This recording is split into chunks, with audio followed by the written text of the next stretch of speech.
What does a paper fan, a frying pan, and Jackie Chan have in common? I'll give you a few seconds. Good. Well, in a Jackie Chan film, these are all weapons. Jackie has fought with literally everything under the sun, from chopsticks to baseball bats and ladders to chairs. Lots and lots of chairs.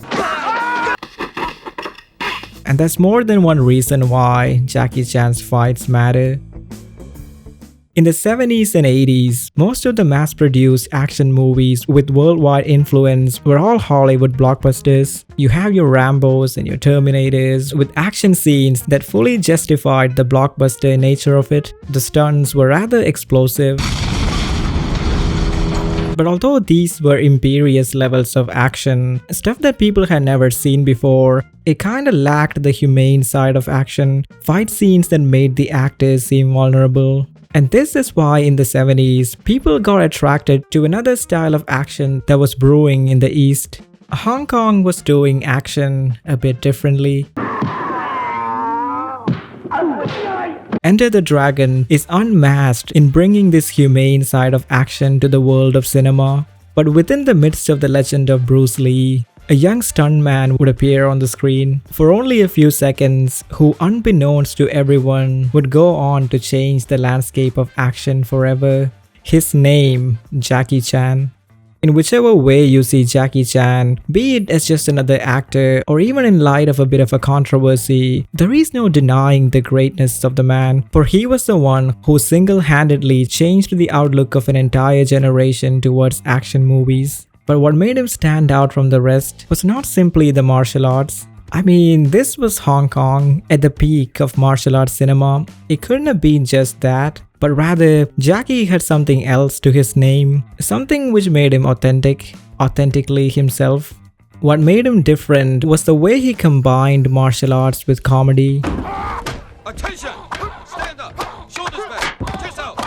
Stomach in! Head high! In every movie, Jackie would fight his way through adversities, but he would do so in the most ridiculous way possible.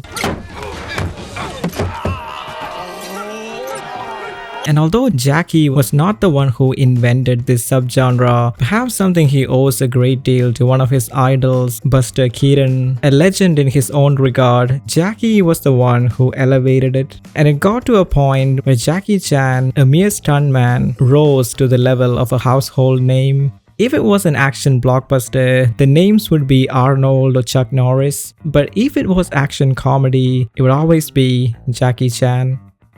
Action comedy is a very difficult genre to pull off, mainly because of the balance between the two elements. Concentrate on one of them a little too much, the other side goes down the drain. In this scene from Project A, Jackie tries to escape from the police on a bicycle. And now the scene is set. Jackie has to escape or get caught. This scene is almost like a puzzle. Jackie has objects at his disposal that he can use for the action part of the scene, which he does so with absolute ease. He uses a stick like a spear to take out the first guy. Then he swings his bike around to take out another one. Flicks a pot into the face of another one. An improvised split between the walls to take out another guy. And finally, a triumphant Jackie nonchalantly swings his bike around, waiting to ride into the sunset. But then he does this. And back again to reality as Jackie sets off, and we go through the same set of motion once again.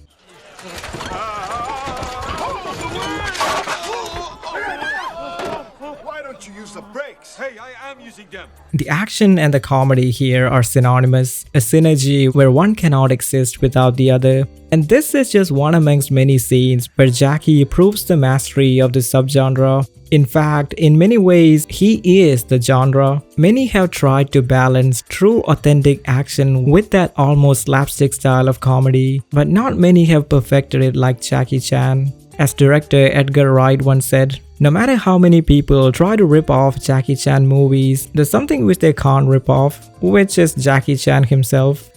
This is obviously true, but there are far too many reasons why you cannot replicate Jackie Chan. Which brings us to moments like these.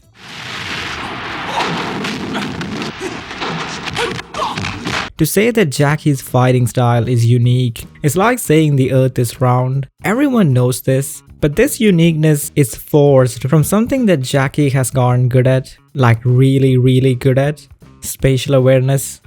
To put it simply, spatial awareness is the understanding of one's presence within a set environment. And this applies to pretty much every profession that requires movement. Every actor has a certain degree of this quality. But when the camera starts rolling and the action scene progresses, not many have the prowess and the application of this quality as Jackie Chan. No matter what the set looks like, no matter how many people he comes up against, his action choreography, in line with his willingness to use anything and everything, makes Jackie's fights worth studying. For instance, this is the beginning of a fight scene from the movie First Strike.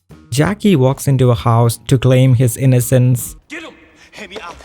Please listen to me. Let me say just one. But he is confronted by a bunch of people. The shot reveals that he is outnumbered. But not only does it establish the vulnerability of his predicament, but it also gives us an idea of the environment in which it's about to go down.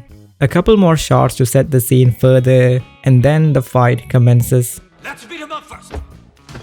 Jackie uses a table to defend himself. People fling chairs towards him. Then he uses his jacket as a weapon. And at any given point, Jackie just finds things in his environment and uses them in some way, shape or form. And this goes on for about 2.5 minutes, where Jackie finds himself stuck and outnumbered, but he always finds a way to escape from that predicament.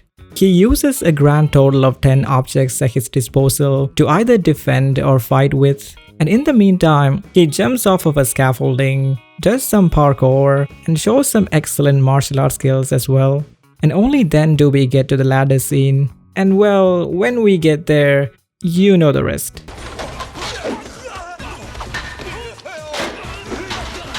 It is smart, it is daring, but most importantly, it feels real.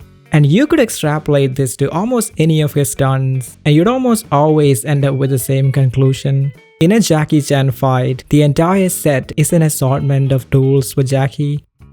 But I feel like it would be an awful injustice if I don't talk about Jackie's commitment to the cause. Jackie's fights can be defined as action comedy, and his spatial awareness is second to none. But his temperament and commitment is on a level that not many have reached in the world of cinema. He's made over 150 movies, has broken as many bones as is humanly possible, and even at the grand old age of 70, he probably would still do his own stunts. Now that is what you call commitment. For crying out loud, the man has a hole in his head. Little bit. Like, I have a hole in my head. Oh, hell no.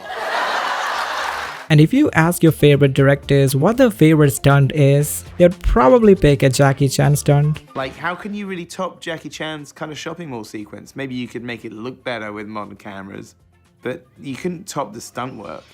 The final climax of Jackie Chan's Police Story 3. That is really a sequence that that aliens would watch and be amazed at what they saw. And people who have worked with Jackie would tell you how intense it is. They thought the entire sequence where we were on a train was on green screen because we were on top of a train that was moving.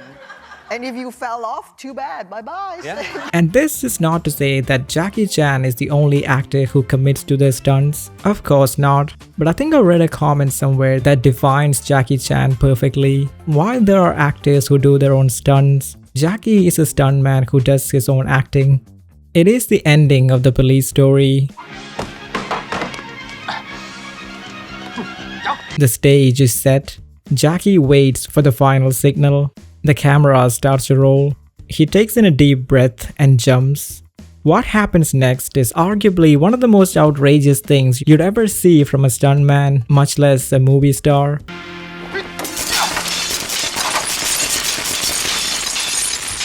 As Jackie himself said it perfectly, I think I'm gonna die.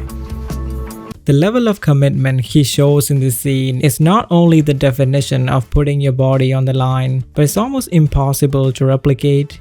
It's not that people wouldn't be crazy enough to attempt something like this, but it simply wouldn't be allowed in this day and age, which practically makes something like this a one-off event that you'll probably never see again.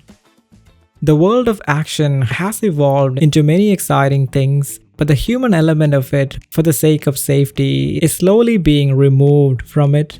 But this is why Jackie's fights matter. Not only did this man become the face of a genre, he perfected it, stamped his authority on it, and watching him jump off rooftops and sliding down buildings, and even being hit with a freaking helicopter, well, these were all moments of jeopardy. He is an actor who is also a stuntman who would go to the absolute extreme to entertain you, the most prolific superstar in modern cinema.